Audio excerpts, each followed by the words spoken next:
내 집에서 당장 나가! 감히 내 돈을 빼돌려? 재벌 회장이자 시어머니의 서슬 펄언 불호령에 횡령범으로 낙인 찍혀 쫓겨난 며느리.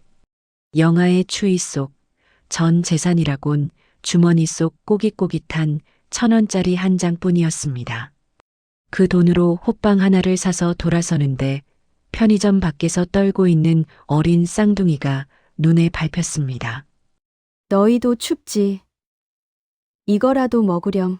본인 처지도 막막한데 그 귀한 호빵을 아이들에게 건넨 며느리. 그날의 작은 온기가 15년 뒤 상상도 못할 결과로 돌아왔습니다. 단돈 1,000원의 호빵이 1,000억의 복수로 돌아온 사연이 궁금하시면 구독을 눌러주세요. 2008년 12월 새벽 4시였습니다. 서울 강남구 박씨 그룹본가 응접실에는 차가운 공기만 가득했고 대리석 바닥은 한정원의 맨발에 얼음처럼 차갑게 느껴졌죠. 급하게 끌려 내려온 탓에 슬리퍼조차 신지 못한 채였는데 정원은 소파에 앉은 시어머니 최영희의 차가운 눈빛을 마주해야 했습니다. 62살의 최영희는 샤넬 트위드 재킷을 단정하게 입고 있었고 그녀의 무릎 위에는 서류 봉투 하나가 놓여 있었어요. 이혼 서류야. 여기 도장 찍고 당장 나가. 최영희가 서류 봉투를 정원의 발치에 던졌고 흰 봉투는 바닥에 떨어지면서 둔탁한 소리를 냈습니다. 정원은 고개를 들어 남편 박재현을 봤지만 그는 소파 구석에 앉아 고개를 푹 숙인 채 손톱만 뜯고 있었죠. 35살의 박재현은 3년 전 정원과 결혼하면서 완전히 달라진 사람이었는데 도박과 술로 망가졌던 그들 정원이 일으켜 세웠고 회사 일도 성실하게 하게 만든 사람도 정원이었습니다. 하지만 지금 그는 아내를 보지도 못하고 있었어요. 회장님, 제가 뭘 잘못했는지 말씀해 주세요. 정원의 목소리는 떨렸지만 차분했습니다. 최영희는 코웃음을 쳤고 손에 들고 있던 서류 몇 장을 정원에게 내밀었죠. 회사 돈 12억 횡령한 게 다 드러났어. 내 이름으로 만든 차명계좌로 빼돌린 증거가 다 있다고. 정원은 서류를 받아들었고 거기에는 자신의 이름이 적힌 계좌 내역이 빼곡했습니다. 하지만 정원은 그 계좌를 만든 적이 없었고 계좌번호조차 처음 보는 것들이었죠. 이건 제가 만든 계좌가 아닙니다. 제 도장도 제 신분증도 사용한 적 없어요. 정원이 항변했지만 최영희의 표정은 더욱 차갑게 굳어졌습니다. 증거도 없는 소리 집어치워. 내 이름, 내 주민번호 다 내 거잖아. 경찰 부르기 전에 조용히 꺼지는 게 너한테도 좋을 거야. 최영희의 목소리에는 협박이 섞여 있었고 정원은 그제야 알았습니다. 이게 계획된 일이었다는 걸요. 정원은 다시 한번 남편을 봤는데 재현은 여전히 고개를 들지 못하고 있었죠. 재현 씨. 정원이 남편의 이름을 불렀지만 그는 대답하지 않았습니다. 3년 전 재현이 도박빚 30억 때문에 자살까지 생각하고 있을 때 정원은 친정 부모님이 살던 집까지 팔아서 그 빚을 갚아줬죠.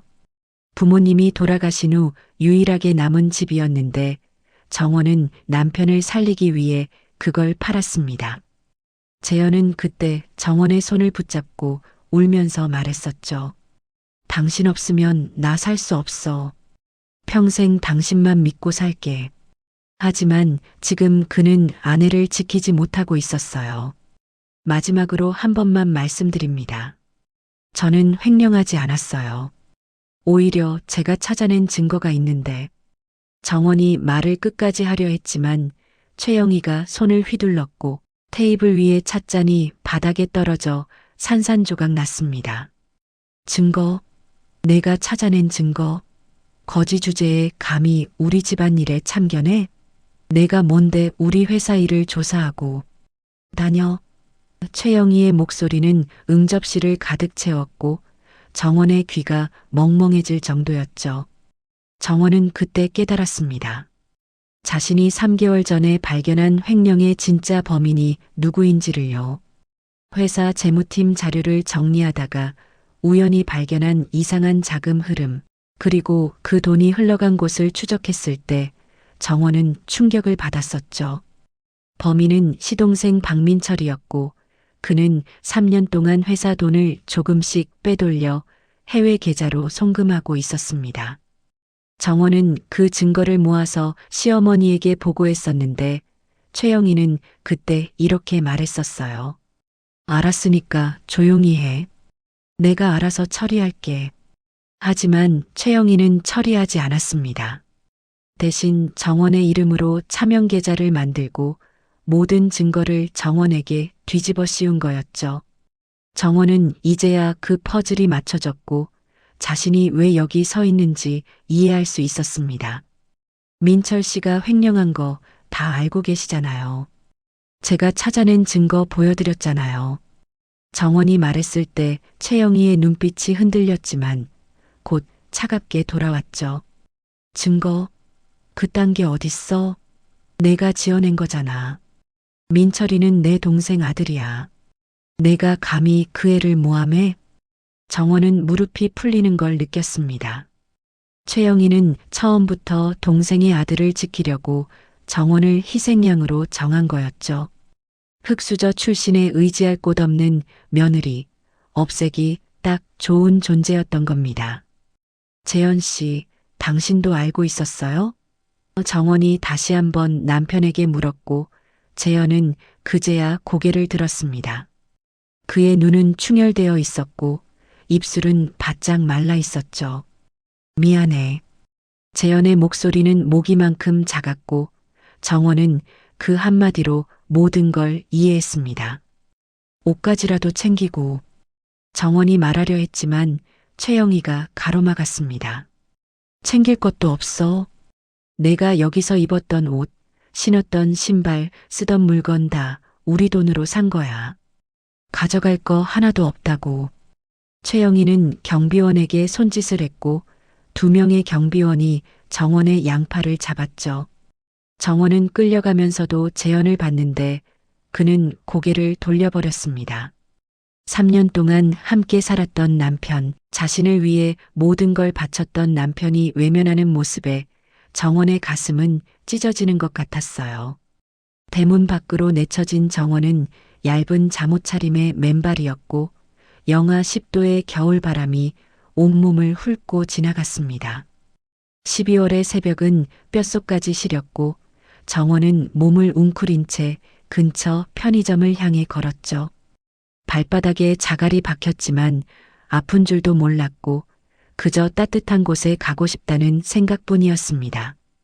편의점에 도착한 정원은 화장실에서 거울을 봤는데 거기엔 초췌한 얼굴에 32살 여자가 서 있었어요. 정원은 주머니를 뒤졌습니다. 다행히 잠옷 주머니에 지갑이 있었고 지갑을 열었을 때 8,000원이 들어 있었죠. 카드는 이미 정지되었을 게 분명했고 현금 8,000원이 정원이 가진 전부였습니다. 정원은 휴대폰을 꺼냈지만 배터리가 3%밖에 남지 않았고 친구들에게 전화를 걸어봤지만 번호가 다 바뀌어 있었어요. 3년 동안 시댁 눈치 보느라 친구들과 연락을 끊고 살았던 게 후회됐지만 이미 늦었습니다. 정원은 편의점 밖 벤치에 앉았습니다. 새벽 5시가 넘어가고 있었고 하늘은 여전히 어두웠죠. 출근하는 사람들이 하나둘 지나갔지만 아무도 잠옷 차림의 정원을 신경 쓰지 않았고 정원도 그들을 볼 여유가 없었습니다. 손발은 얼어붙었고 이빨은 덜덜 떨렸으며 눈물이 볼을 타고 흘러내렸지만 정원은 닦을 힘도 없었어요. 내가 뭘 잘못한 거지? 정원은 중얼거렸지만 대답해 줄 사람은 아무도 없었습니다. 해가 뜨기 시작했고 정원은 하루를 어떻게 버텨야 할지 막막했습니다.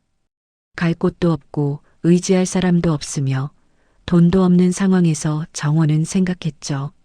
차라리 이대로 얼어 죽는 게 나을지도 모른다고요. 하지만 정원의 머릿속에는 억울함이 가득했고 그 억울함이 정원을 붙잡고 있었습니다. 나는 아무것도 안 했는데 왜 나만? 정원은 손으로 얼굴을 감싸고 흐느꼈고 새벽에 찬 공기는 정원의 울음소리를 그대로 삼켜버렸습니다. 그렇게 하루가 흘렀습니다. 정원은 편의점 화장실에서 찬물로 얼굴을 씻고 거울 속 자신을 봤는데 눈은 퉁퉁 부어 있었고 입술은 갈라져 피가 맺혀 있었죠. 잠옷 위에 편의점 직원이 버린 박스를 뜯어서 몸에 두르고 있었는데 지나가는 사람들은 정원을 보며 고개를 돌렸습니다. 노숙자로 보였을 테니까요. 정원은 그게 창피하지도 않았고 그저 살아야 한다는 생각뿐이었어요. 오후 2시쯤 정원은 근처 구청을 찾아갔습니다. 복지과 직원에게 도움을 요청했는데 직원은 서류를 내밀며 말했죠. 신청하시면 일주일 정도 걸려요. 그 전까지는 임시 쉼터를. 하지만 정원은 일주일을 기다릴 수가 없었고 쉼터 주소를 받아들었지만 그곳까지 가려면 지하철을 타야 했습니다. 지갑에는 여전히 8,000원이 있었는데 교통비로 쓰기엔 아까웠죠. 정원은 걸어서 쉼터로 향했고 2시간을 걸어 도착했을 때는 해가 기울고 있었습니다. 쉼터는 이미 10,000원이었습니다. 오늘은 자리가 없어요. 내일 아침 일찍 오세요. 담당자의 말에 정원은 고개를 끄덕였고 다시 길거리로 나왔죠. 배는 고팠지만 돈을 쓸 수가 없었습니다. 8,000원으로 며칠을 버틸지 알 수 없었고 최대한 아껴야 했어요. 정원은 공원 벤치를 찾아 앉았는데 옆 벤치에는 노숙자 할아버지가 신문지를 덮고 주무시고 있었습니다. 나도 저렇게 되는 건가? 정원은 중얼거렸고 그 생각이 무섭게 느껴졌죠. 저녁 8시가 넘어가자 추위는 더욱 심해졌습니다. 영하 10도를 넘어 영하 12도까지 떨어진다는 일기예보가 들렸고 정원은 몸을 더 웅크렸어요. 박스만으로는 추위를 막을 수 없었고 손발은 감각이 없어졌으며 이대로 있다가는 정말 얼어 죽을 것 같았습니다. 정원은 일어나서 걷기 시작했는데 걷지 않으면 체온이 떨어질 것 같았거든요. 1시간을 걷다 보니 24시 편의점이 보였고 정원은 그곳으로 들어갔습니다. 편의점은 따뜻했습니다. 에어컨 온풍이 나오고 있었고 정원은 음료수 코너 앞에 서서 몸을 녹였죠. 알바 직원은 정원을 힐끗 보더니 다시 휴대폰을 들여다봤고 정원은 그게 고마웠습니다. 쫓아내지 않는 것만으로도 감사했어요. 정원은 진열대 사이를 천천히 걸으며 상품들을 봤는데 라면 한 개가 1,200원, 삼각김밥이 1,500원, 컵라면이 1,300원이었습니다. 지갑을 꺼내 다시 확인했을 때 8,000원이 그대로 있었고 정원은 한참을 고민했죠. 뭘 사야 하지? 정원은 중얼거렸고 계산을 해보기 시작했습니다. 라면 한 개를 사면 6,800원이 남고 삼각김밥을 사면 6,500원이 남으며 컵라면을 사면 6,700원이 남는다고요. 하지만 정원은 그걸 먹으면 내일은 어떻게 하나 싶었고 더 저렴한 걸 찾기 시작했습니다. 그때 눈에 들어온 게 호빵이었어요. 1,500원짜리 호빵 하나가 찜기 안에 김을 뿜으며 놓여 있었고 정원은 그걸 바라봤습니다. 저거 하나면 오늘 밤은 버틸 수 있겠다. 정원은 호빵 하나를 집어 계산대로 갔습니다. 1,500원입니다. 알바생이 말했고 정원은 지갑에서 1,000원짜리 한 장과 500원짜리 한 개를 꺼냈죠. 손이 떨렸는데 추위 때문인지 긴장 때문인지 알 수 없었습니다. 거스름 돈은 없었고 정원은 따뜻한 호빵을 받아들고 편의점을 나왔어요. 지갑에 남은 돈은 6,500원. 정원은 그걸 확인하고 한숨을 쉬었습니다.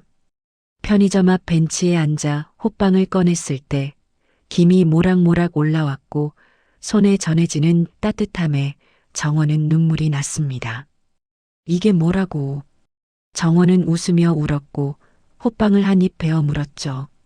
팥소가 입안 가득 퍼졌고 따뜻한 온기가 목을 타고 내려갔으며 정원은 이 순간이 너무나 소중하게 느껴졌습니다. 맛있다. 정원은 중얼거렸고 천천히 씹으며 음미했어요. 빨리 먹으면 금방 없어질 것 같아서 최대한 천천히 먹고 싶었거든요. 반쯤 먹었을 때였습니다. 정원은 길 건너편 어두운 골목에서 무언가 움직이는 걸 봤고 자세히 보니 아이들이었어요. 두 명의 아이가 쓰레기통 옆에 옹송그리고 앉아 있었는데 6살쯤 되어 보이는 남자아이와 여자아이였습니다. 쌍둥이처럼 보였고 둘 다 얇은 옷 한 벌만 입고 있었죠. 정원은 호빵 먹던 걸 멈추고 그 아이들을 바라봤는데 아이들도 정원을 보고 있었습니다. 아니, 정확히는 정원이 들고 있는 호빵을 보고 있었어요. 정원은 일어섰습니다. 다리에 힘이 없어 비틀거렸지만 길을 건너 아이들에게 다가갔죠. 가까이서 보니 아이들의 입술은 파래져 있었고 손은 시퍼렇게 얼어 있었으며 온몸이 덜덜 떨리고 있었습니다. 얘들아. 정원이 말을 걸었을 때 남자아이가 고개를 들었고 그 눈빛에는 두려움과 경계가 섞여 있었어요. 부모님은 어디 계셔? 정원이 물었지만 아이들은 대답하지 않았고 여자아이는 오빠 뒤에 숨었습니다. 정원은 쪼그리고 앉아 아이들과 눈높이를 맞췄습니다. 무섭지 않아. 언니야. 정원이 말했을 때 남자아이가 작게 말했죠. 없어요. 그 목소리는 떨리고 있었고 정원은 가슴이 찢어지는 것 같았습니다. 부모님이 안 계시는구나. 그럼 어디서 자려고? 정원이 물었지만 아이들은 대답 대신 고개를 숙였고 여자아이는 작게 말했어요. 배고파. 그 말에 정원은 자신이 들고 있던 호빵을 내려다봤습니다. 반쪽 남은 호빵이었습니다. 정원도 배가 고팠고 이걸 먹어야 오늘 밤을 버틸 수 있었죠. 하지만 정원은 망설이지 않았습니다. 호빵을 반으로 쪼개서 아이들에게 내밀었고 이거 먹어. 따뜻할 거야. 라고 말했어요. 아이들은 처음엔 망설였지만 배고픔을 이기지 못하고 호빵을 받아들었습니다. 남자아이가 여동생에게 먼저 주려 했지만 여자아이도 오빠에게 먼저 주려 했고 결국 둘이 나눠 먹기 시작했죠. 정원은 그 모습을 보며 눈물을 흘렸습니다. 자신보다 더 불쌍한 아이들을 보니 자신의 처지가 아무것도 아닌 것처럼 느껴졌고 이 아이들만큼은 자신처럼 살게 할 수 없다는 생각이 들었어요. 너희 이름이 뭐야? 정원이 물었을 때 남자아이가 대답했습니다. 강민준이요. 얘는 제 동생 민서예요. 민준의 목소리는 이제 조금 안정되었고 민서는 호빵을 먹으며 정원을 올려다봤죠. 고마워요. 민서의 작은 목소리에 정원은 미소 지었습니다. 오늘 밤 어디서 자려고 했어? 정원이 물었을 때 민준이 고개를 저었습니다. 몰라요. 그냥 어딘가에서요. 그 대답에 정원은 결심했습니다. 언니 따라올래? 따뜻한 데 가자. 정원이 손을 내밀었고 민준과 민서는 서로를 보더니 정원의 손을 잡았어요. 작고 차가운 손이었지만 정원의 손을 꼭 쥐는 힘은 강했습니다. 정원은 두 아이를 데리고 다시 편의점으로 갔고 화장실에서 따뜻한 물로 아이들의 손과 얼굴을 씻겨줬죠. 밤 11시가 넘어가고 있었습니다. 정원은 아이들을 데리고 쉼터로 향했는데 지하철을 타야 했지만 돈을 아끼기 위해 걸었습니다. 2시간을 걸어야 했고 아이들은 중간에 지쳐서 비틀거렸지만 정원이 번갈아 업어주며 걸었죠. 쉼터에 도착했을 때는 새벽 1시였고 문은 잠겨 있었습니다. 정원은 초인종을 눌렀지만 아무도 나오지 않았고 다시 한번 눌렀을 때 관리인이 나왔어요. 새벽에 왜 이래요? 내일 오라고 했잖아요. 아이들이 있어요. 제발 하룻밤만. 정원이 애원했지만 관리인은 고개를 저었습니다. 규정이 규정인데 어떡해요. 내일 아침 7시에 오세요. 문이 닫혔고 정원은 두 아이를 안고 그 자리에 주저앉았습니다. 민준이 말했죠. 언니, 우리 때문에 미안해요. 그 말에 정원은 고개를 저었고 아니야. 언니가 너희를 지켜줄게. 걱정하지 마. 라고 말했습니다. 정원은 박스를 구해서 아이들을 감싸고 자신도 그 안에 들어가 아이들을 껴안았어요. 쌍둥이는 정원의 품에 안겨 스르르 잠들었고 정원은 떨리는 몸으로 하늘을 올려다봤습니다. 이제 어떻게 하지? 정원은 중얼거렸지만 동시에 알았습니다. 이 아이들을 버릴 수 없다는 걸요. 자신이 힘들어도 돈이 없어도 갈 곳이 없어도 이 아이들만큼은 지켜야 한다고요. 정원의 눈에서 눈물이 흘렀지만 입가에는 미소가 번졌습니다. 우리 함께 살아보자. 셋이서. 정원은 아이들을 꼭 안았고 그 밤 정원은 처음으로 외롭지 않았습니다. 2009년 봄이 왔습니다. 정원은 보증금 없는 고시원 월세방을 구했는데 3평도 안 되는 공간에 창문도 제대로 없는 곳이었지만 비가 피하고 바람을 막을 수 있다는 것만으로도 감사했죠.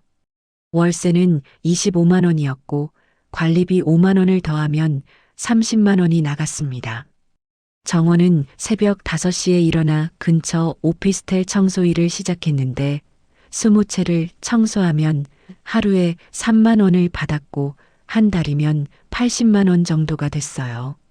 청소가 끝나면 오전 10시였고 정원은 곧바로 식당으로 향했습니다. 중국집 홀서빙을 맡았는데 오전 11시부터 오후 3시까지 일했고 저녁 5시부터 밤 9시까지 또 일했죠. 사장님은 불친절했지만 월급만큼은 정확히 줬고 한 달에 100만 원을 받았습니다. 밤 9시 이후에는 전단지 돌리기를 했는데 밤 12시까지 3시간 동안 아파트 단지를 돌며 전단지를 넣었고 한 달에 30만 원을 더 벌었어요. 집에 돌아오면 새벽 1시였고 씻고 나면 2시가 넘었으며 3시간을 자고 다시 일어나 청소를 나갔습니다. 민준과 민서는 낮 동안 정원이 일하는 사이 고시원 복도에서 놀았는데 다른 사람들에게 피해를 주지 않으려고 조용히 그림을 그리거나 책을 봤습니다. 정원이 점심시간에 잠깐 들르면 아이들은 언니를 기다렸다는 듯 환하게 웃었고 정원은 그 웃음 하나로 오후 일을 버틸 힘을 얻었죠. 저녁에 집에 돌아오면 정원은 편의점에서 산 도시락 하나를 아이들과 나눠 먹었는데 2,500원짜리 도시락을 셋이서 나눠 먹으면 배는 차지 않았지만 함께 있다는 것만으로도 따뜻했습니다. 석 달이 지났을 때 정원은 아이들을 초등학교에 입학시키기로 결심했습니다.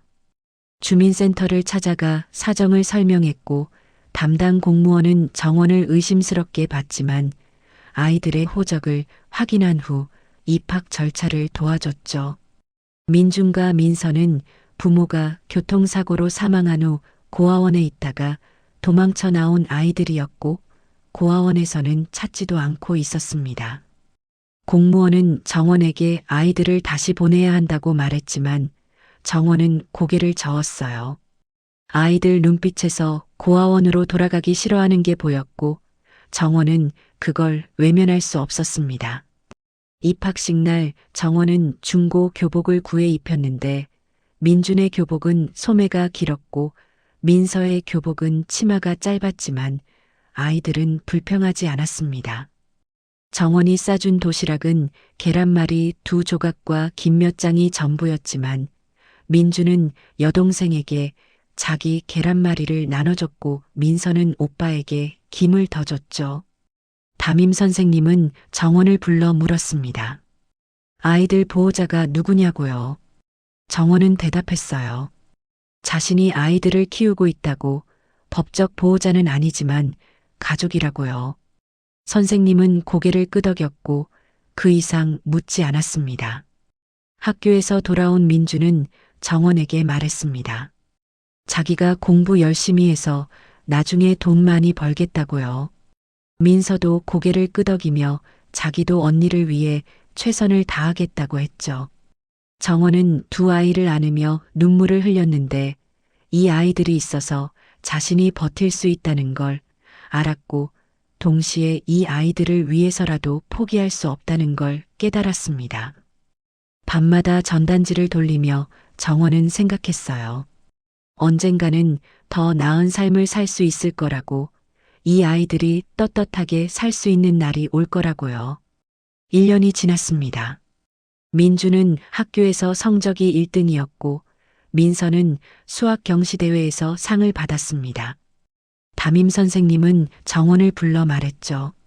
아이들이 천재 같다고, 특히 민주는 컴퓨터를 다루는 실력이 또래보다 월등히 뛰어나다고요. 정원은 놀랐지만 동시에 기뻤습니다. 아이들에게 재능이 있다는 게 자랑스러웠고 그 재능을 키워주고 싶었지만 형편이 되지 않았어요. 학원은커녕 참고서 한 권 사줄 여유도 없었고 정원은 그게 미안했습니다. 하지만 민주는 도서관에서 책을 빌려 읽으며 혼자 공부했고 민서는 형이 공부하는 걸 옆에서 보며 따라했습니다. 두 아이는 불평 한마디 없이 자라고 있었고 오히려 정원을 걱정하며 일찍 자라고 말했죠. 어느 날 민주는 고시원 옆방 아저씨의 컴퓨터가 고장났을 때 고쳐줬는데 겨우 8살밖에 안 된 아이가 컴퓨터 내부를 뜯어서 수리하는 모습에 아저씨는 놀랐습니다. 정원도 놀랐지만 민주는 그게 당연하다는 듯 웃으며 말했어요. 인터넷에서 배웠다고요. 3년이 흘렀습니다. 민준과 민서는 초등학교 4학년이 되었고 정원은 여전히 새벽부터 밤까지 일했습니다. 손은 거칠어졌고 얼굴에는 주름이 생겼으며 허리는 자주 아팠지만 정원은 아픈 내색을 하지 않았어요. 아이들 앞에서는 항상 웃었고 힘들다는 말은 절대 하지 않았습니다. 민준과 민서는 그런 언니를 보며 자랐고 두 아이는 언젠가 언니에게 보답하겠다고 다짐했죠. 중학교에 입학할 때 민주는 전액 장학생으로 선발되었고 민서도 성적 우수 장학금을 받았습니다. 정원은 처음으로 학비 걱정을 덜 수 있었고 그 돈으로 조금 더 큰 방으로 이사했어요. 여전히 고시원이었지만 이번엔 창문이 있는 방이었고 햇빛이 들어오는 게 너무 좋았습니다. 민주는 중학교에서도 1등을 놓치지 않았고 컴퓨터 동아리에서 활동하며 실력을 키웠죠.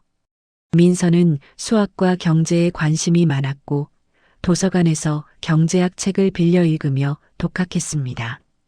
고등학교에 들어간 민주는 전국 코딩 대회에서 금상을 받았고 민서는 경제 논술 대회에서 대상을 탔습니다. 정원은 시상식에 참석했을 때 눈물을 흘렸는데 자신이 제대로 해준 게 없는데도 이렇게 훌륭하게 자라준 아이들이 고마웠고 자랑스러웠어요. 민준과 민서는 상금으로 받은 돈을 정원에게 주며 말했습니다. 언니가 쓰라고요.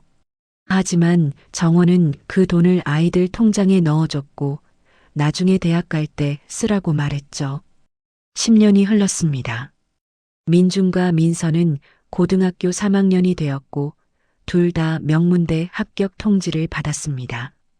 전액 장학금이었고 기숙사도 제공됐죠. 정원은 기뻤지만 동시에 쓸쓸했습니다. 이제 아이들이 자신의 곁을 떠날 거라는 생각에 가슴이 먹먹했지만 아이들의 미래를 위해서는 보내야 한다는 걸 알았어요. 민주는 컴퓨터공학과에, 민서는 경영학과에 입학했고 둘 다 학교에서 우수한 성적을 유지하며 장학금을 계속 받았습니다.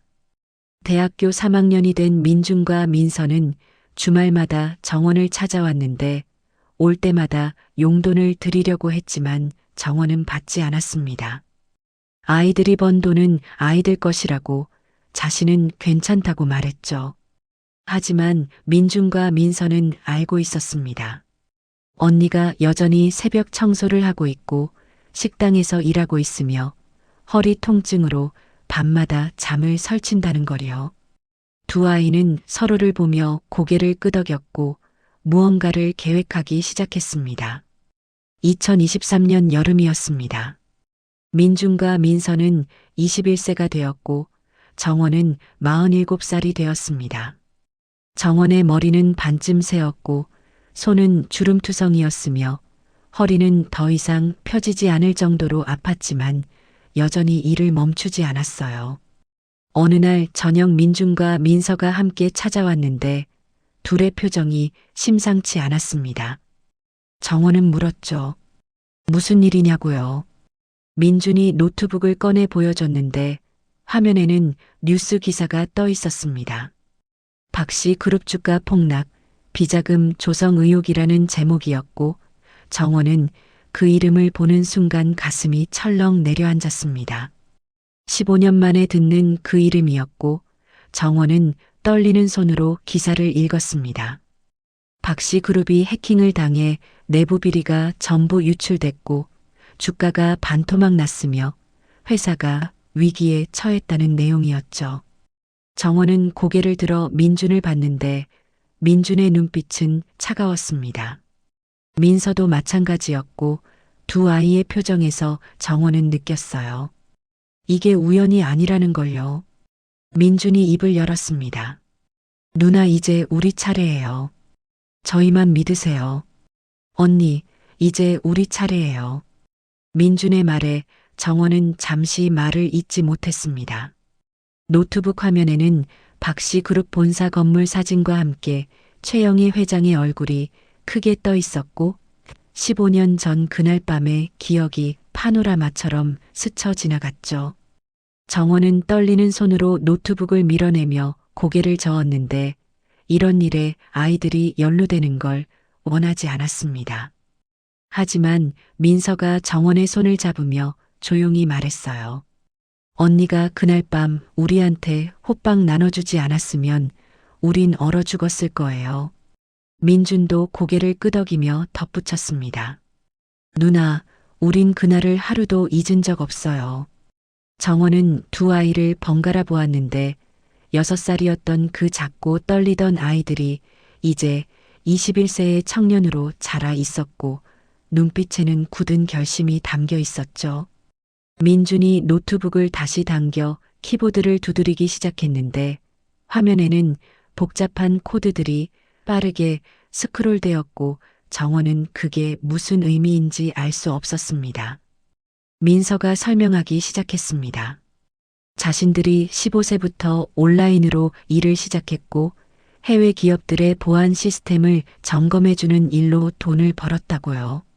처음엔 작은 프로젝트였지만 점점 규모가 커졌고 지금은 전 세계 기업들이 자신들을 찾는다고 했습니다.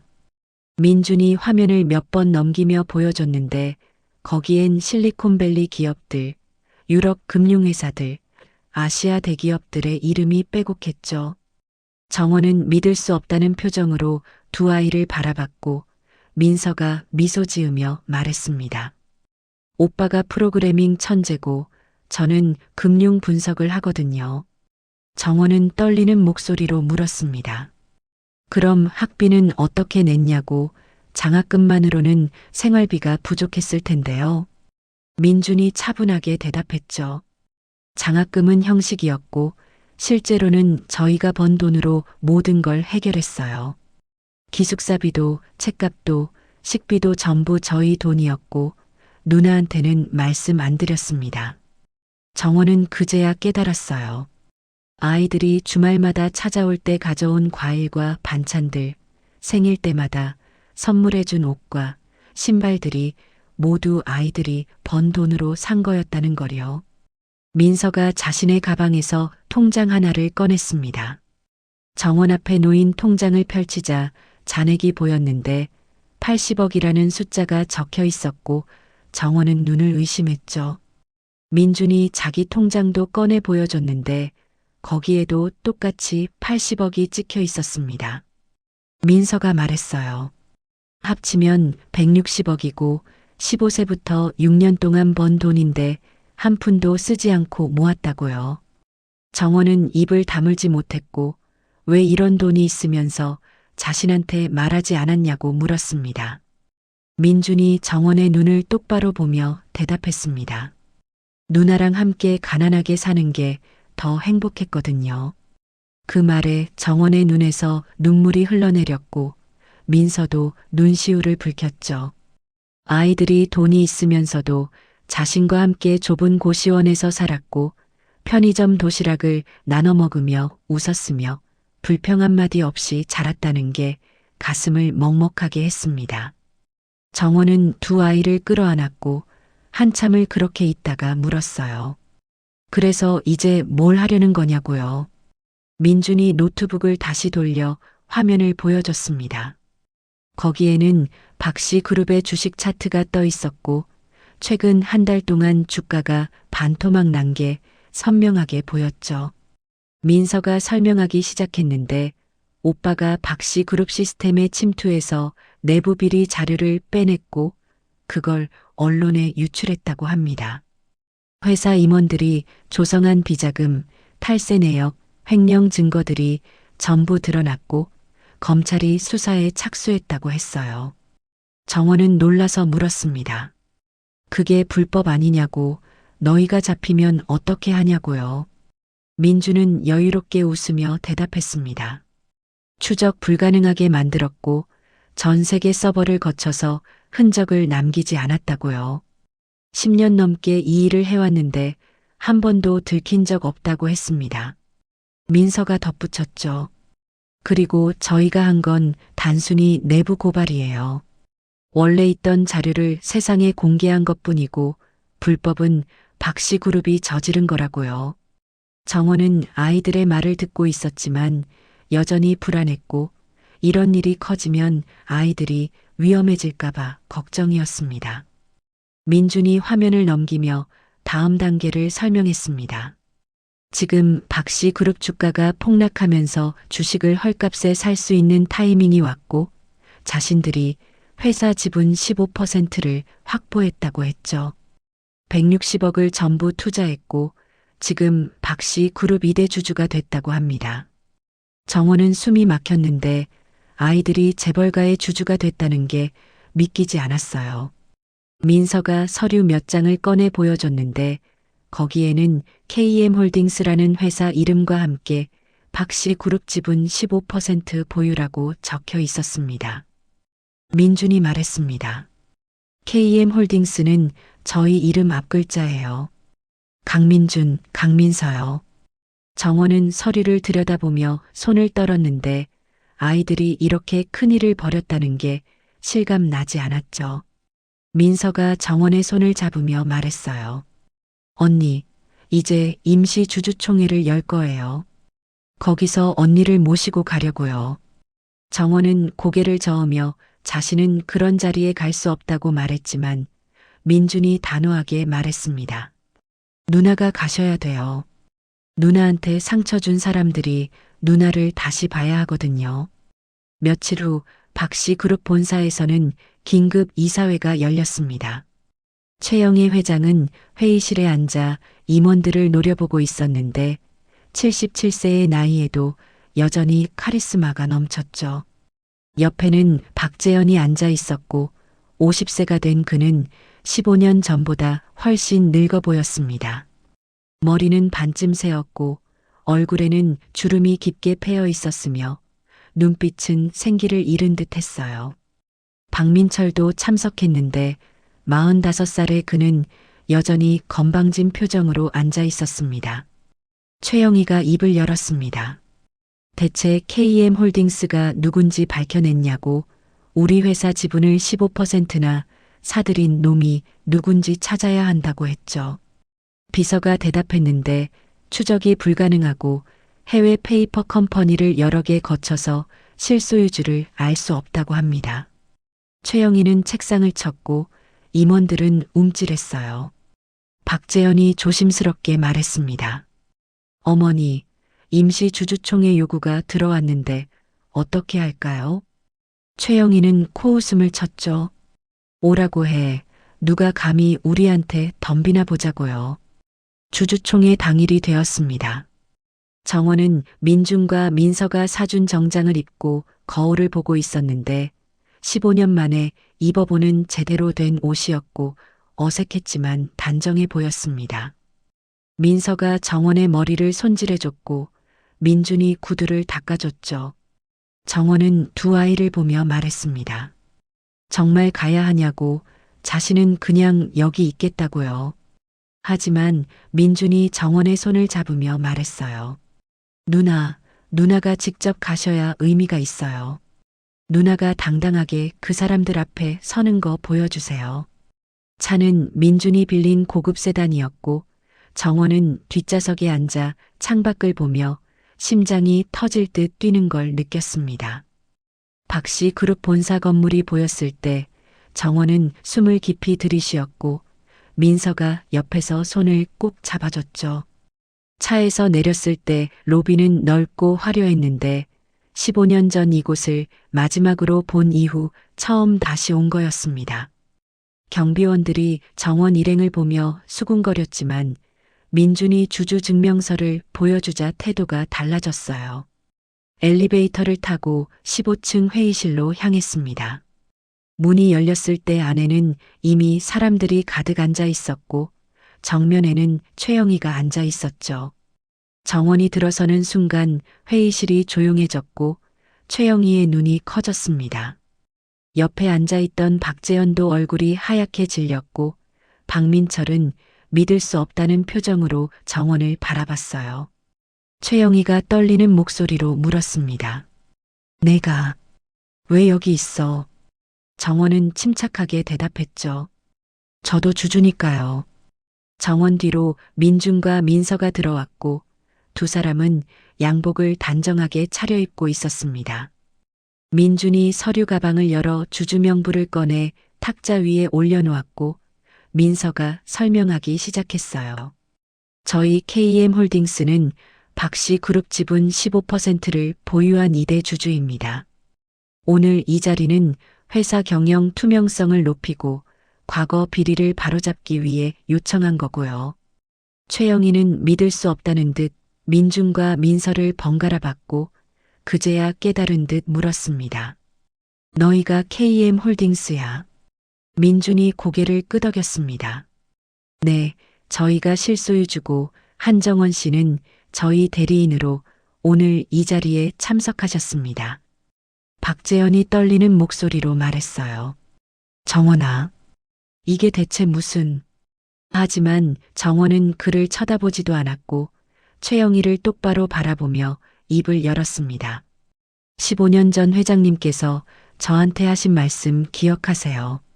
거지 주제에 감히 우리 집안에 들어왔다고 하셨죠. 회의실은 정적에 휩싸였고 정원의 목소리만이 울려 퍼졌습니다. 오늘 그 거지가 회장님 앞에 주주로 서 있습니다. 회의실의 공기가 얼어붙었습니다. 최영희는 정원을 똑바로 쳐다보고 있었는데 15년 전 그날 밤 빈손으로 내쫓았던 며느리가 이제 자신의 회사 2대 주주로 앞에 서 있다는 사실이 믿기지 않았죠. 박재현은 고개를 숙인 채 손을 떨고 있었고 박민철은 얼굴이 새하얗게 질려서 민준과 민서를 번갈아 보고 있었습니다. 정원은 천천히 주주석에 앉았고 민준과 민서가 양옆에 자리를 잡았어요. 민준이 노트북을 꺼내 프로젝터에 연결했습니다. 화면에 박씨 그룹의 재무제표가 떠올랐고 빨간색으로 표시된 부분들이 눈에 띄었죠. 민서가 레이저 포인터를 들고 일어나 설명을 시작했는데 목소리는 차분했지만 내용은 날카로웠습니다. 지난 10년간 회사 자금 중 200억 원이 용도 불명으로 빠져나갔고 그 돈이 흘러간 곳을 추적한 결과 해외 페이퍼 컴퍼니 3곳을 거쳐 개인 계좌로 들어갔다고 했어요.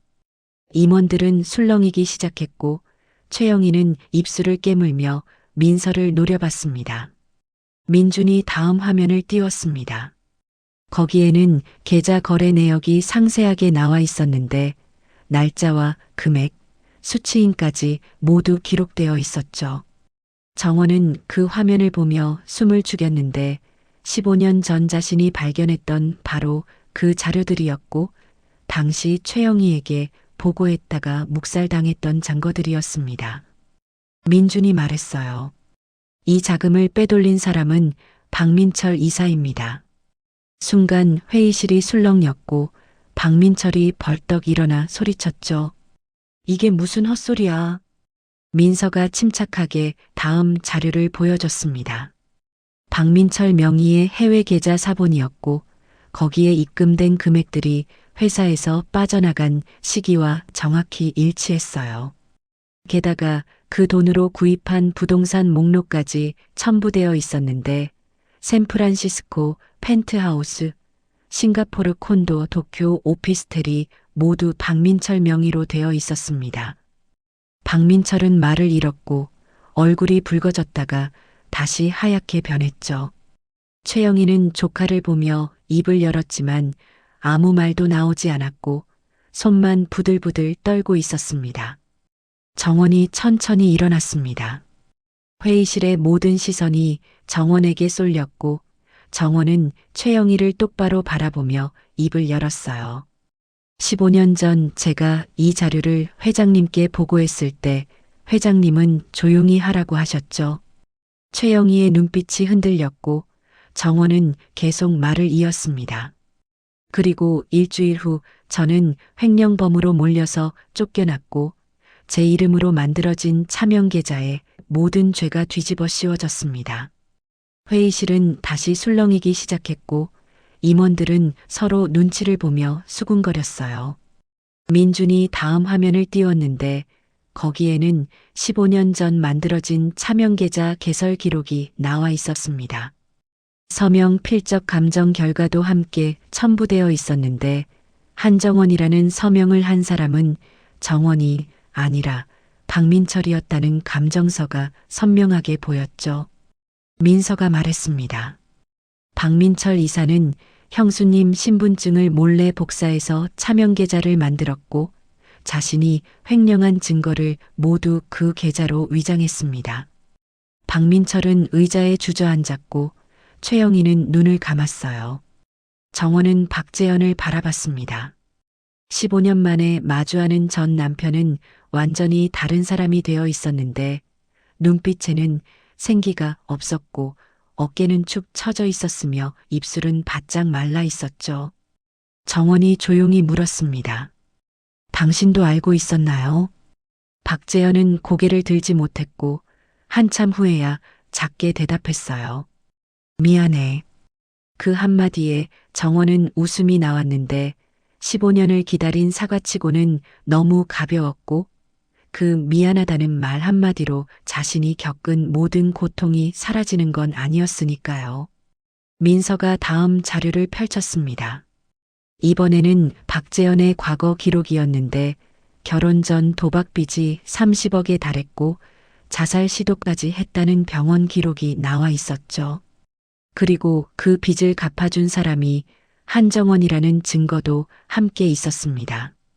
정원이 친정 부모님의 집을 팔아서 만든 30억 원이 박재현의 채권자들에게 입금된 기록, 그 모든 게 날짜와 함께 정확히 기록되어 있었어요. 임원들은 숨죽이며 화면을 바라봤고 누군가 작게 한숨을 내쉬었습니다. 민준이 말했습니다. 한정원 씨는 부모님이 돌아가신 후 유일하게 남은 재산을 전부 팔아서 박재현 회장을 살렸습니다. 그 덕분에 박재현 회장은 자살하지 않고 살 수 있었고 정신을 차려서 회사 일도 제대로 하게 됐죠. 민서가 덧붙였어요. 결혼 후 3년 동안 박재현 회장의 경영 실적은 회사 역사상 최고였고 그건 모두 한정원 씨가 옆에서 내조한 덕분이었습니다. 박재현은 고개를 숙인 채 어깨를 떨고 있었고 최영희는 입술을 깨물며 아무 말도 하지 못했어요. 정원이 다시 입을 열었습니다. 저는 3년 동안 최선을 다했습니다. 남편을 사랑했고 이 집안의 며느리로서 부끄럽지 않게 살려고 노력했죠. 하지만 회장님은 저를 한 번도 며느리로 인정하지 않으셨고 항상 거지 출신이라고 무시하셨습니다. 최영희의 얼굴이 굳어졌고 정원은 목소리에 힘을 주며 계속 말했어요. 그러다 회사에 문제가 생기자 저를 희생양으로 삼으셨죠. 흑수저 출신이라 의지할 곳도 없고 법적으로 대응할 능력도 없을 거라고 판단하셨을 겁니다. 민준이 마지막 화면을 띄웠습니다. 거기에는 KM홀딩스의 지분 현황이 나와 있었는데 박씨 그룹 주식 15%를 보유한 이대 주주라는 게 명확히 표시되어 있었죠. 민서가 말했습니다. 오늘부터 한정원 씨를 이사로 선임할 것을 요구합니다.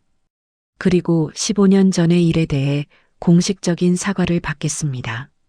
최영희는 자리에서 일어나려 했지만 다리에 힘이 풀려 다시 주저앉았고 옆에 있던 비서가 부축했어요. 박재현이 떨리는 목소리로 말했습니다. 정원아, 나는 정말. 하지만 정원은 손을 들어 그를 막았죠. 저는 이제 한정원 씨가 아니라 이사 한정원입니다. 업무적인 대화만 하시죠. 그 말에 박재현은 입을 다물었고 눈가가 붉어졌습니다. 정원은 그를 보며 아무 감정도 느껴지지 않았는데 15년이라는 시간이 모든 감정을 지워버린 것 같았어요. 민준이 서류를 꺼내 테이블 위에 올려놓았습니다. 이사 선임 동의서였고 주주 지분 15%의 권한으로 요구하는 거라 거부할 수 없었죠. 최영희는 펜을 집어들었지만 손이 떨려서 제대로 쓸 수가 없었고 한참을 망설이다 결국 서명을 했습니다. 종이 위에 최영희라는 이름이 삐뚤빼뚤하게 적혔고 그 순간 정원은 15년 만에 처음으로 숨을 제대로 쉴 수 있는 것 같았어요. 회의가 끝나고 정원은 민준, 민서와 함께 회의실을 나왔습니다. 복도를 걸으며 정원은 두 아이를 보았는데 6살에 떨고 있던 그 작은 아이들이 이제 자신을 지켜주는 든든한 사람들이 되어 있었죠. 민서가 정원의 팔짱을 끼며 물었습니다. 언니, 기분이 어때요? 정원은 잠시 생각하다 대답했어요. 후련하기도 하고 슬프기도 하네. 민준이 고개를 끄덕이며 말했습니다. 누나, 이제 시작이에요. 엘리베이터를 타고 내려오는데 갑자기 문이 열리며 박재현이 뛰어들어왔습니다. 숨을 헐떡이고 있었고 얼굴은 땀으로 범벅이었죠. 그는 정원을 보며 애원하듯 말했어요. 정원아, 나 좀 봐줘.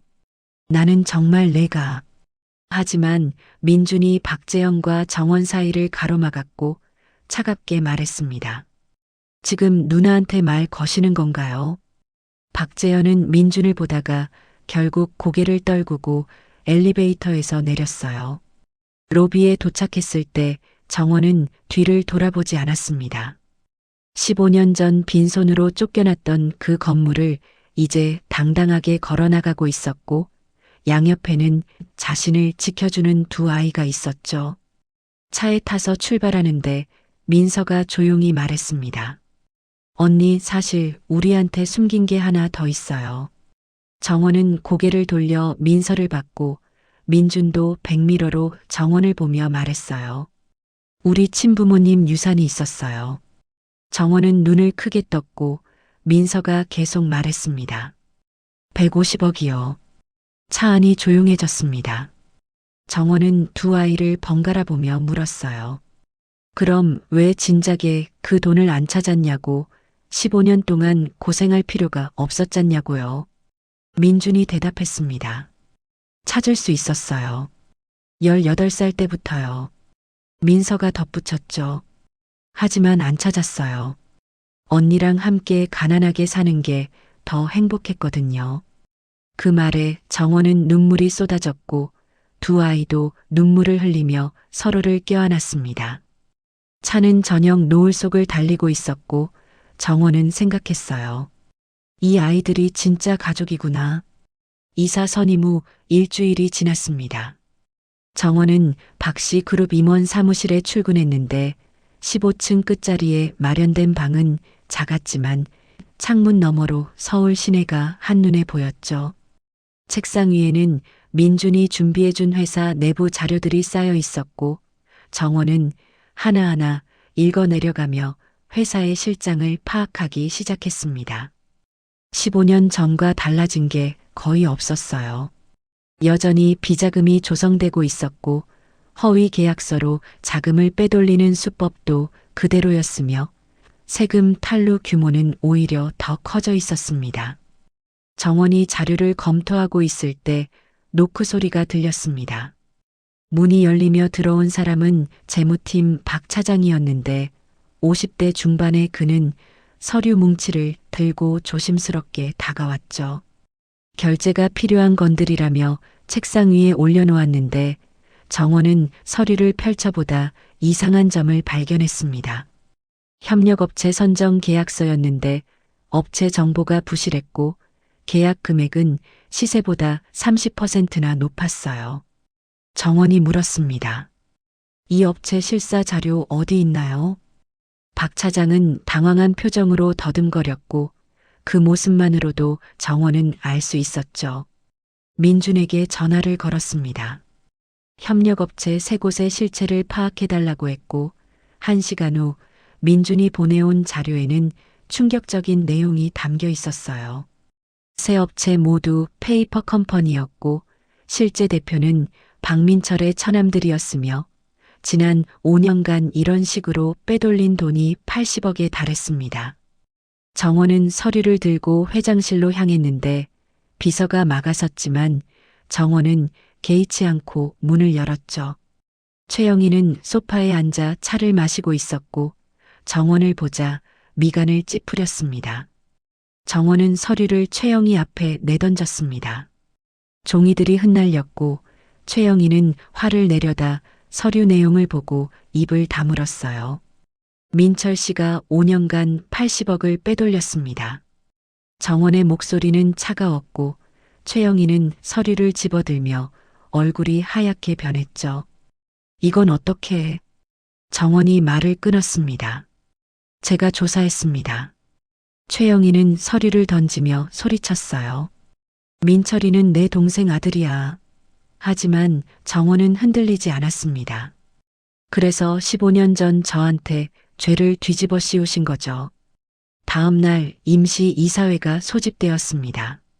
정원은 민준이 준비한 자료를 프로젝터로 띄웠고 박민철의 비리가 낱낱이 공개되었죠. 15년 전 횡령부터 최근 5년간의 페이퍼 컴퍼니 사기까지 총 280억 원 규모의 범죄 행위가 증거와 함께 제시되었습니다. 박민철은 변명조차 하지 못했고 이사들은 박민철의 즉각 해임을 결의했어요. 최영희는 끝까지 반대했지만 표결은 압도적이었고 박민철은 그날로 회사에서 쫓겨났습니다. 일주일 후 검찰이 박씨 그룹을 압수수색했습니다. 민준이 익명으로 제보한 자료들이 검찰에 전달됐고 수사가 시작된 거였죠. 회사는 발칵 뒤집혔고 임원들은 자료를 숨기기 바빴으며 최영희는 변호사들을 불러 대책회의를 열었습니다. 하지만 민준이 확보한 증거들은 완벽했고 숨길 방법이 없었어요. 박민철은 구속되었고 최영희도 조사 대상에 올랐으며 회사 주가는 연일 하한가를 기록했습니다. 정원은 사무실에서 창밖을 바라봤습니다. 15년 전 자신을 내쫓았던 사람들이 무너져가는 모습이 보였고 복수가 이뤄지고 있었지만 마음속 한편은 여전히 허전했어요. 박재현이 문을 두드리고 들어왔는데 얼굴은 초췌했고 눈가에는 다크서클이 깊게 패여 있었죠. 그는 정원 앞에 무릎을 꿇었습니다. 제발 어머니만은 살려줘. 정원은 그를 내려다보며 물었어요. 15년 전에도 이렇게 무릎 꿇을 수 있었나요? 박재현은 눈물을 흘렸습니다. 나는 비겁했어. 널 지켜야 했는데 어머니가 무서워서 못했어. 그 후로 하루도 편한 날이 없었고 술로 견뎠어. 정원은 그의 말을 듣고 있었지만 동정심은 생기지 않았죠. 당신 선택이었잖아요. 박재현은 고개를 떨구었고 한참 후에 물었습니다. 나한테 기회를 줄 수 없어? 정원은 잠시 망설이다 대답했어요. 저도 모르겠어요. 15년이 너무 길었어요. 한 달이 지났습니다. 검찰 수사 결과 박민철은 횡령과 배임으로 징역 7년을 선고받았고 최영희는 방조 혐의로 집행유예를 받았어요. 회사는 경영난에 빠졌고 주가는 반토막이 났으며 직원들은 불안에 떨었습니다. 정원은 긴급 경영회의를 소집했고 구조조정안을 내놓았죠. 비리 연루 임원들을 전부 교체하고 투명 경영 시스템을 도입하며 하청업체와의 불공정 계약을 개선하겠다는 내용이었습니다. 이사들은 반발했습니다. 너무 급진적이라고 회사가 버티지 못할 거라고 했지만 정원은 물러서지 않았어요. 민서가 재무 분석 자료를 제시하며 설명했습니다. 지금 구조조정을 하지 않으면 3년 내 회사가 부도날 확률이 80%라고 오히려 지금이 회사를 살릴 마지막 기회라고 했죠. 표결 결과 정원의 안이 통과되었고 대대적인 개혁이 시작되었습니다. 반년이 흘렀습니다. 정원의 개혁은 성과를 내기 시작했고 회사 실적이 조금씩 회복되었으며 주가도 오르기 시작했어요. 직원들은 처음엔 불안해했지만 점차 정원을 믿기 시작했고 업계에서도 박씨그룹의 변화를 주목했습니다. 정원은 바쁜 날들을 보내며 회사를 정상 궤도에 올려놓았지만 밤마다 혼자 사무실에 남아 서류를 검토하다 보면 문득 외로움이 밀려왔어요. 어느 날 저녁 박재현이 다시 찾아왔습니다. 술 냄새가 나지 않았고 정장은 단정했으며 눈빛에는 예전에 없던 진지함이 담겨 있었죠. 그는 정원에게 서류 한 장을 내밀었는데 알코올 중독 치료 완료 확인서였습니다. 6개월간 재활센터에 있었고 이제 술을 완전히 끊었다고 했어요. 정원은 서류를 받아들며 글을 봤는데 박재현은 조심스럽게 물었습니다. 회사 일 도와줄 수 있을까? 아무 직책 없이 그냥 말단 직원으로라도요. 정원은 한참을 생각했습니다. 15년 전의 배신이 떠올랐지만 동시에 그와 함께했던 3년의 시간도 기억났죠. 사랑했던 시절, 그가 변화했던 모습, 함께 웃었던 순간들이 스쳐 지나갔습니다. 정원은 천천히 고개를 끄덕였어요. 조건이 있습니다. 박재현이 귀를 기울였고 정원이 말했습니다. 과거는 묻지 않겠어요. 하지만 앞으로는 스스로 증명하세요. 제게가 아니라 당신 자신에게요. 박재현은 깊게 고개를 숙였습니다. 고맙습니다. 그리고 정말 미안했습니다. 정원은 대답하지 않았고 창밖을 바라봤어요. 서울의 야경이 반짝이고 있었고 15년 전 빈손으로 쫓겨났던 자신이 이제 이 회사를 이끌고 있다는 게 믿기지 않았습니다. 민중과 민서가 문을 열고 들어왔는데 박재현을 보고는 잠시 멈칫했지만 정원이 괜찮다는 눈빛을 보내자 고개를 끄덕였죠. 민준이 노트북을 꺼내 보여줬습니다. 회사 주가가 6개월 전보다 40% 올랐고 신용등급도 상승했으며 업계 평판도 좋아지고 있다는 분석 자료였어요. 민서가 미소 지으며 말했습니다. 언니가 해냈어요. 정원은 두 아이를 보며 고개를 저었죠. 우리가 함께 해낸 거야. 셋은 서로를 보며 웃었고 박재현은 조용히 그 모습을 지켜봤습니다. 그는 알았어요. 자신이 놓친 게 얼마나 큰 것이었는지를요. 1년이 흘렀습니다. 박씨 그룹은 완전히 달라져 있었고 정원의 경영 아래 회사는 안정을 되찾았으며 투명 경영으로 업계에서도 모범 사례로 꼽히게 됐죠. 정원은 부회장으로 승진했고 민준과 민서는 각각 IT 전략 고문과 재무 고문으로 회사에 합류했습니다. 박재현은 약속대로 평직원으로 일하며 조용히 자신의 자리를 찾아가고 있었어요. 어느 가을 저녁이었습니다. 정원은 사무실에서 오래된 회사 문서를 정리하고 있었는데 먼지 쌓인 상자 속에서 낯선 파일 하나를 발견했죠. 18년 전 날짜가 찍힌 감사보고서였고 정원이 입사하기도 전의 자료였습니다. 호기심에 펼쳐본 정원은 그만 숨이 멎는 줄 알았어요. 거기에는 최영희와 박민철의 숙부, 그러니까 최영희의 친오빠가 회사 자금 100억을 횡령한 기록이 적혀 있었고 그 돈으로 해외 투자를 했다가 실패에 전액 날렸다는 내용이 담겨 있었습니다. 정원은 손이 떨렸습니다. 최영희의 오빠가 회사를 망칠 뻔했고 그 사실을 은폐하기 위해 회계장부를 조작했으며 감사보고서를 폐기 처리했다는 기록까지 있었죠. 하지만 이 한 부만 실수로 남아 있었던 겁니다. 정원은 더 깊이 파고들었고 그날 밤 민준을 불러 함께 조사하기 시작했어요. 민준이 회사 서버 깊숙한 곳을 뒤지자 삭제됐어야 할 파일들이 복구되기 시작했고 거기에는 충격적인 진실이 숨어 있었습니다.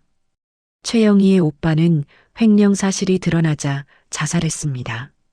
20년 전 일이었고 최영희는 오빠의 명예를 지키기 위해 모든 증거를 인멸했으며 그 죄를 다른 사람에게 뒤집어 씌우려 했죠. 당시 표적이 된 사람은 재무팀장이었는데 그는 결백을 주장하다 결국 해고당했고 1년 후 심장마비로 사망했습니다. 민준이 찾아낸 자료에는 그 재무팀장의 이름이 강현수라고 적혀 있었어요. 정원은 그 이름을 보는 순간 온몸이 얼어붙었습니다. 민준과 민서에게 물었죠. 너희 아버지 성함이 어떻게 되니? 민준이 대답했습니다. 강현수요. 왜요, 누나? 정원은 서류를 내려놓으며 눈을 감았는데 퍼즐 조각들이 맞춰지기 시작했어요. 민준과 민서의 아버지가 최영희 때문에 억울하게 죽었고 그 아이들이 고아가 되어 거리를 떠돌다 자신을 만난 겁니다. 운명이라고 하기엔 너무나 잔인한 인연이었죠. 민서가 정원의 표정을 보고 물었습니다. 언니, 무슨 일이에요? 정원은 한참을 망설이다 서류를 두 아이에게 건넸고 민준과 민서는 내용을 읽어내려가며 얼굴이 굳어졌어요. 민서의 손이 떨렸고 민준은 입술을 깨물며 화면을 응시했습니다. 한참 후 민준이 조용히 말했죠. 아버지가 억울하게 돌아가신 거였구나. 민서는 눈물을 흘렸고 정원은 두 아이를 끌어안았습니다. 다음 날 정원은 최영희를 찾아갔습니다. 최영희는 집에서 요양 중이었는데 1년 사이 많이 늙어 있었고 지팡이에 의지에 걷고 있었죠. 정원이 서류를 내밀자 최영희는 잠시 보더니 고개를 돌렸습니다. 옛날 일을 왜 들춰내? 정원이 차갑게 대답했어요. 민준이와 민서, 그 아이들 아버지가 강현수 씨입니다. 최영희의 얼굴이 하얗게 변했고 지팡이를 떨어뜨렸죠. 최영희는 소파에 주저앉았습니다. 그 아이들이 강현수이. 정원은 고개를 끄덕였고 최영희는 얼굴을 손으로 감쌌어요. 한참 후 최영희가 떨리는 목소리로 말했습니다. 오빠가 회사를 망칠 뻔했어. 나는 회사를 지켜야 했고 오빠의 명예도 지켜야 했어. 강현수는 미안했지만 어쩔 수 없었어. 정원은 차가운 눈으로 최영희를 바라봤죠. 그래서 죄 없는 사람을 희생시키셨군요. 저한테 하신 것처럼요. 최영희는 눈물을 흘렸습니다. 이른이 넘은 노인의 눈물이었지만 정원의 마음은 움직이지 않았어요. 그 사람은 억울함을 호소하다 죽었고 남겨진 아이들은 고아원을 떠나 거리를 헤맸으며 추운 겨울밤 얼어 죽을 뻔했습니다. 최영희는 고개를 숙였고 한참을 그렇게 있다가 물었죠. 그 아이들이 알고 있어? 정원이 대답했습니다. 어제 알려줬습니다. 최영희는 일어서려 했지만 다리에 힘이 없어 다시 주저앉았습니다. 정원은 그를 부축하지 않았고 냉정하게 말했어요. 회장님은 평생 잘못된 선택을 하셨습니다. 가족을 지키려다 다른 가족을 파괴했고, 체면을 지키려다 사람을 죽였으며, 회사를 지키려다 회사를 병들게 했죠. 최영희는 반박하지 못했고, 정원은 돌아서서 집을 나왔습니다. 일주일 후 최영희가 정원을 찾아왔습니다. 회사 로비에 나타난 최영희는 지팡이를 짚고 있었고, 비서의 부축을 받으며 겨우 걷고 있었죠. 직원들이 수군거렸지만 최영희는 개의치 않고 정원의 사무실로 향했습니다. 정원은 최영희를 맞이했고 민준과 민서도 함께 자리했어요. 최영희는 두 아이 앞에 무릎을 꿇으려 했지만 민준이 부축했습니다. 그러지 마세요. 최영희는 떨리는 목소리로 말했습니다. 너희 아버지한테 정말 미안하다. 내가 비겁했고 잘못했어. 평생 그 죄를 안고 살았지만 용서받을 수 없다는 것도 알아. 민서는 눈물을 흘렸고 민주는 차가운 표정으로 최영희를 바라봤죠. 최영희가 계속 말했습니다. 너희한테 보상할게. 내 재산 전부를. 하지만 민준이 말을 끊었어요. 필요 없습니다. 민서가 덧붙였습니다. 저희는 돈이 필요한 게 아니에요. 최영희는 두 아이를 보며 눈물을 흘렸고 정원이 조용히 말했죠. 회장님, 진심으로 사과하신다면 한 가지만 해주세요. 최영희가 정원을 받고 정원이 말했습니다. 강현수 씨의 명예를 회복시켜주세요. 그분이 결백했다는 걸 세상에 알려주세요. 한 달 후 기자회견이 열렸습니다. 최영희는 카메라 앞에 섰고 20년 전의 진실을 모두 밝혔어요. 자신의 오빠가 횡령범이었고 강현수는 결백했으며 자신이 증거를 인멸하고 죄를 뒤집어 씌웠다고 고백했습니다. 기자들은 플래시를 터뜨렸고 최영희는 고개를 숙인 채 사과했죠.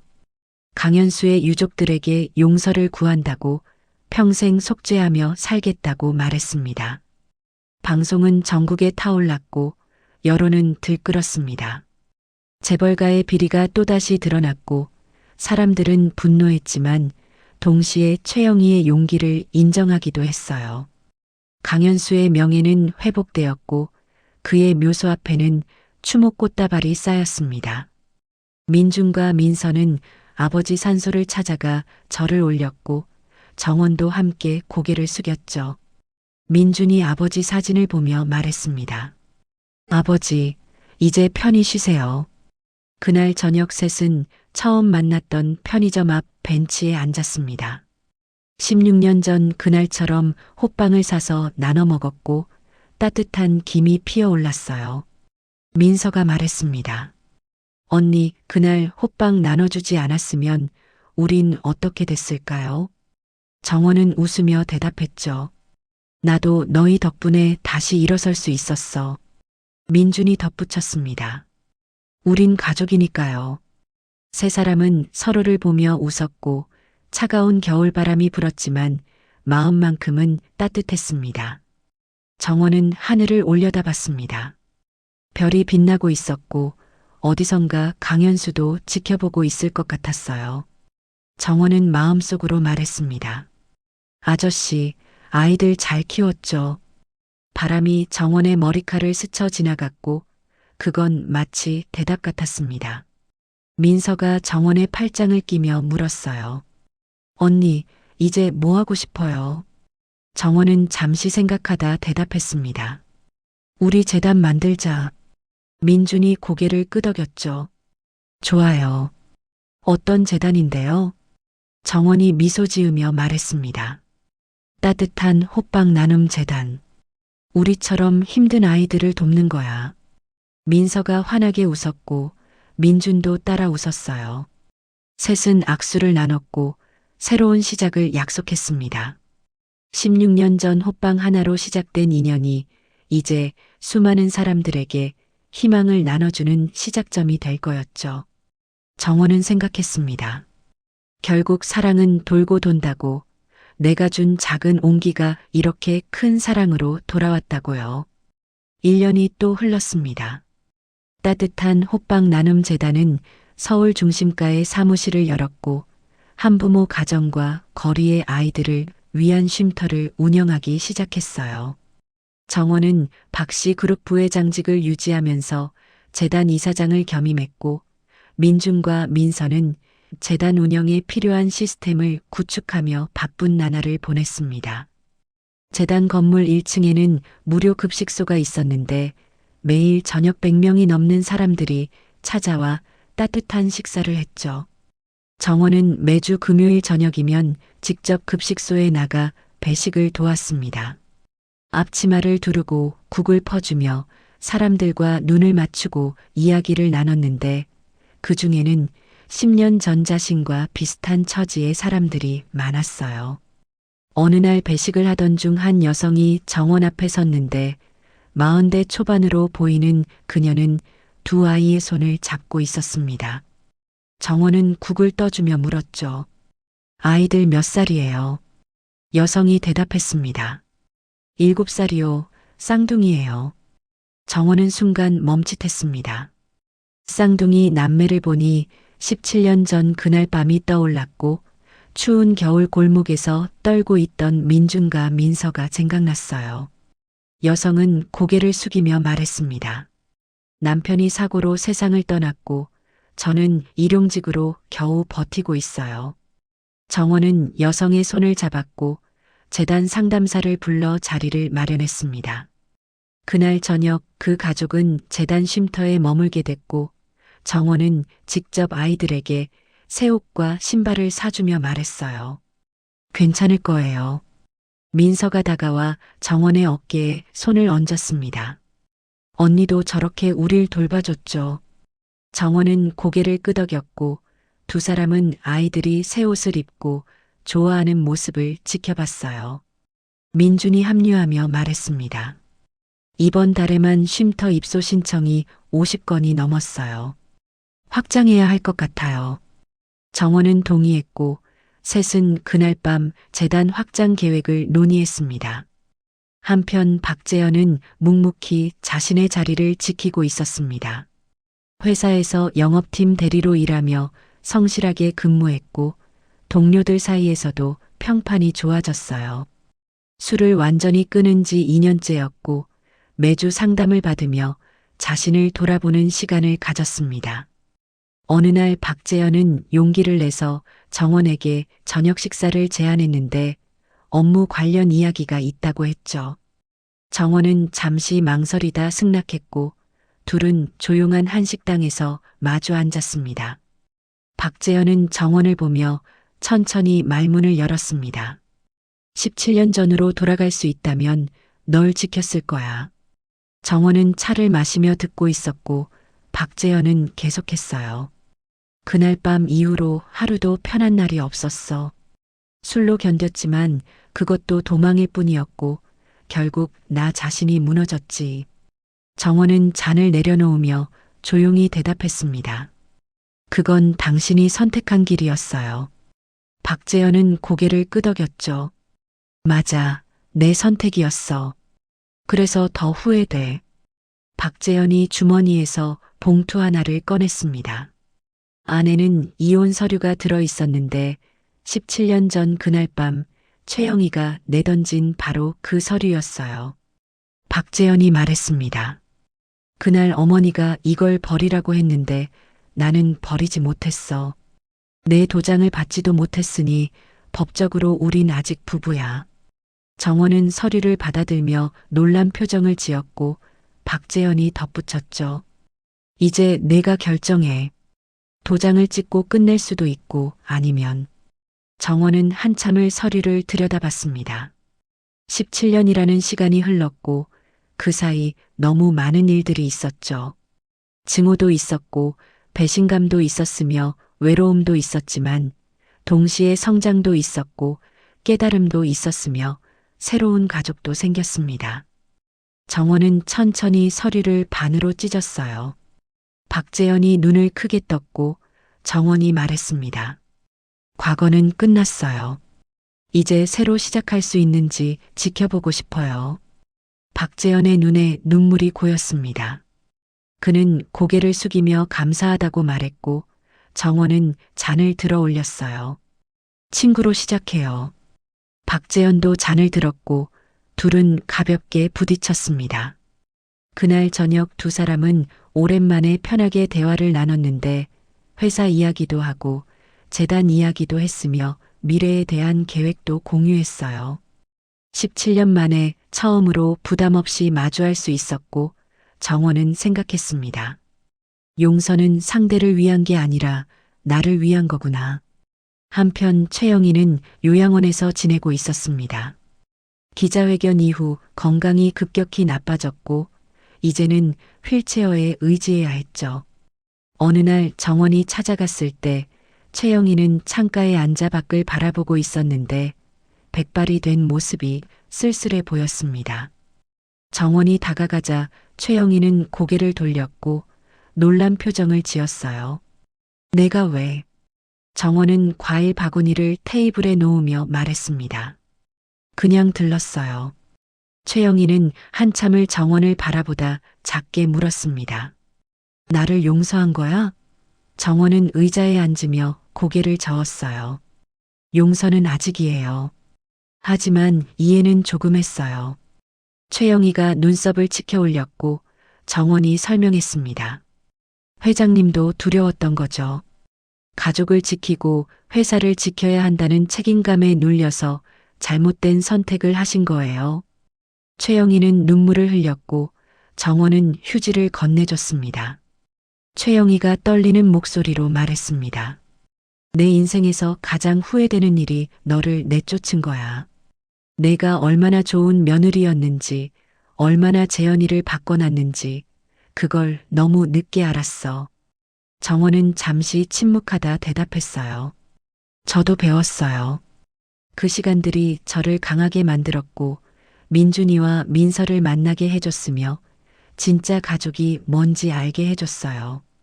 최영희는 고개를 끄덕였고, 한참 후에 말했습니다. 고맙다. 날 찾아와줘서. 석 달 후 최영희가 세상을 떠났습니다. 장례식장에는 많은 사람들이 찾아왔고 정원도 조문을 갔어요. 박재현은 영정 앞에서 오랫동안 울었고 정원은 조용히 그를 지켜봤습니다. 장례를 치르고 난 후 박재현은 정원에게 말했어요. 어머니가 유언을 남기셨어. 재단에 전 재산을 기부하라고 하셨어. 정원은 놀랐고 박재현이 봉투를 건넸습니다. 안에는 300억 원 상당의 재산 기부 동의서가 들어 있었죠. 정원은 민준, 민서와 함께 재단 이사회를 열었습니다. 300억이라는 큰 금액을 어떻게 사용할지 논의했고 전국에 10개의 쉼터를 추가로 열기로 결정했어요. 또한 장학 사업도 확대해서 어려운 환경의 아이들이 대학까지 갈 수 있도록 지원하기로 했습니다. 민서가 말했습니다. 우리처럼요. 정원은 고개를 끄덕였죠. 그래, 너희처럼 재능 있는 아이들이 환경 때문에 포기하지 않도록 돕는 거야. 2년이 더 흘렀습니다. 재단은 이제 전국적으로 알려진 기관이 되었고 1000명이 넘는 아이들과 가족들을 돕고 있었어요. 정원은 52살이 되었지만 여전히 매일 재단에 출근했고 민준과 민서는 각각 30살이 되어 재단의 핵심 인력으로 활동했습니다. 박재현도 재단 일을 돕기 시작했고 회사 일과 병행하며 조용히 속죄의 시간을 보냈죠. 어느 겨울 저녁이었습니다. 정원은 민준, 민서와 함께 19년 전 처음 만났던 그 편의점 앞 벤치에 앉았어요. 세 사람은 호빵을 하나씩 들고 김이 피어오르는 걸 바라봤고 민준이 먼저 입을 열었습니다. 누나, 그날 이후로 제 인생이 완전히 바뀌었어요. 민서도 고개를 끄덕이며 말했죠. 호빵 반쪽이 우리한테는 전부였어요. 정원은 두 사람을 보며 미소 지었습니다. 나도 너희 덕분에 다시 살 수 있었어. 민준이 가방에서 액자 하나를 꺼냈습니다. 거기에는 19년 전 이 벤치에서 찍은 사진이 들어 있었는데 정원이 두 아이를 안고 있는 모습이었어요. 누군가 지나가다 찍어준 사진이었고 민준이 그걸 간직하고 있었던 겁니다. 민서가 말했습니다. 이게 우리 가족 사진이에요. 정원은 액자를 받아들고 눈물을 흘렸고 세 사람은 서로를 껴안았어요. 박재현이 멀리서 그 모습을 지켜보고 있었습니다. 그는 미소 지으며 고개를 끄덕였고 조용히 자리를 떠났죠. 자신이 끼어들 자리가 아니라는 걸 알았고 그들의 행복을 지켜보는 것만으로도 충분했습니다. 언젠가는 자신도 그 가족의 일부가 될 수 있을지 모르지만 아직은 아니라는 걸 받아들였어요. 다음 날 재단에서는 새로운 쉼터 개관식이 열렸습니다. 리본을 자르며 정원은 마이크 앞에 섰고 모인 사람들을 바라보며 말했어요. 19년 전 저는 모든 걸 잃고 거리에 나앉았습니다. 추운 겨울밤 호빵 하나가 전부였죠. 하지만 그 호빵을 나눌 수 있는 사람이 있었고 그 작은 선택이 제 인생을 바꿨습니다. 청중들은 조용히 듣고 있었고 정원은 계속했어요. 가족은 피로 맺어지는 게 아니라 마음으로 맺어지는 겁니다. 서로를 아끼고 힘들 때 손을 잡아주고 작은 것이라도 나눌 수 있는 사람들, 그게 진짜 가족이에요. 민준과 민서가 무대로 올라와 정원의 양옆에 섰고 세 사람은 손을 맞잡았습니다. 정원이 마지막으로 말했어요.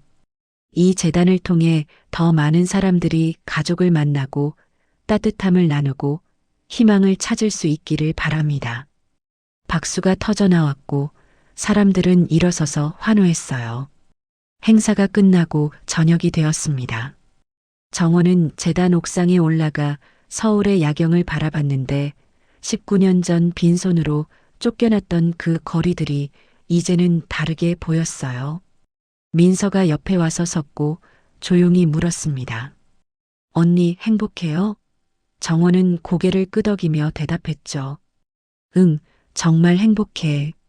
민준도 합류했고 세 사람은 나란히 서서 하늘을 올려다봤습니다. 별들이 반짝이고 있었고 정원은 생각했어요. 인생은 돌고 돈다고, 내가 준 작은 온기가 이렇게 큰 사랑으로 돌아왔다고.